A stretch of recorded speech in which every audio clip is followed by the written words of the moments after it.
Thank you, IPEN. I now give the floor to the United Firefighters Union of Australia. You have the floor. Thank you, Madam President, Secretariat, delegates, participants. First, let me just thank you for the opportunity to address this very important forum. My name is Mick Tisbury. I'm an Assistant Chief Fire Officer at Fire Rescue Victoria and a delegate of the United Firefighters Union of Australia.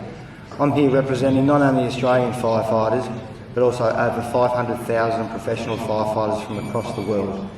As a professional firefighter for over 33 years, I, along with my colleagues across the world, are unavoidably exposed to thousands of toxins every fire we attend in order to save life, property and the environment.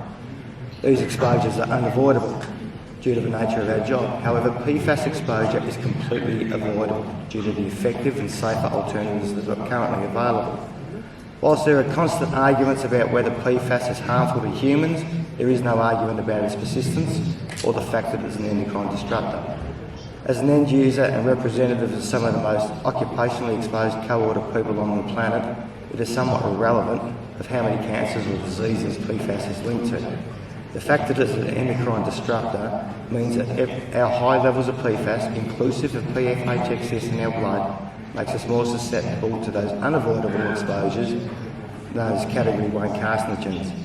For 33 years, I've attended far too many funerals of my fellow firefighters. Many of these have succumbed to cancer after a long battle, and we give up quantity and quality of life to serve our communities. Never have I seen any chemical company representatives, government delegates or statutory body representatives attend these funerals. It's just firefighters and their families burying their own. Firefighters in affected communities are not expendable commodities, just so multinational chemical companies can increase their profits or sell more products into the market. In Australia, fire services no longer use any PFAS-containing firefighting foam. We are a fluorine-free firefighting profession, and these fluorine-free foam concentrates are just as effective in extinguishing B-class fires as the fluorinated products were. Fire Rescue Victoria transitioned to fluorine-free foam in 2010, and we've successfully decontaminated every single one of our fire trucks. In spite of this, 12 years later, our firefighters are still suffering the effects of legacy PFAS exposures, including PFHxS, due to the long half-lives of these persistent chemicals. Recently, with our blood testing, showed we still had elevated levels of PFHxS in our blood. The adding of PFAS and PFOA to Annex A of the Stockholm Convention with exemptions, whilst a positive first step, actually makes it impossible for firefighters to comply with. This is due to our emergency response obligations and priority. We can't contain firefighting foam in an emergency situation. We've recently tested our firefighters with a PFAS blood intervention study.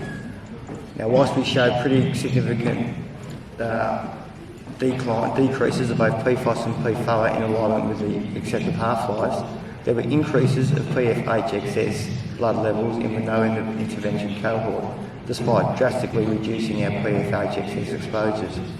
It is with this knowledge I urge the delegates of the Stockholm Convention to list PFHxS to Annex A without exemptions, as was recommended by the Persistent Organic Pollutants Review Committee.